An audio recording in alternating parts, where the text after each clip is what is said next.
मेरे सारे भरावां नूं अस्सलाम वालेकुम। मेरी तरफ जनाब सारे भरावां दी पुरज़ोर अपील दे मुताबिक जनाब मैं इंशाअल्लाह अज तुहाडे खिदमत च हाज़िर होया ते इंशाअल्लाह जेहड़ा तुसां मौजू दस्सिया उस मौजू ते अज मैं तुहानूं कुछ सुनावना चाहना, क्योंकि मेरे काफ़ी दोस्त आखदे कि तुसीं इस मौजू ते कोई दौड़ा नहीं आखदे या कोई सुनाइंदे नहीं।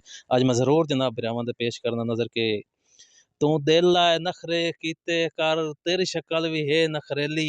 किसी बंदे दी तारीफ बेली बेली दी करंदा पिया है कि तू दिल लाए नखरे कीते कर तेरी शक्ल भी है नखरेली। तेरे वर्गे यार गुलाबां कान होवे बंदियां तार हवेली। ते बंदे राह तू टपदियां खो लैंदन ओ तेरे वर्गे खास चंबेली। ओदे जफर नसीब दी क्या बात है जेदा होसी तेरे जिया बेली। जनाब के तेरे वर्गा सोहना दिसदा ही कोई नहीं, साए फेरिए जफर निगाहे सारी धरती छान के वेखिए तू वाकया ही हुसन दा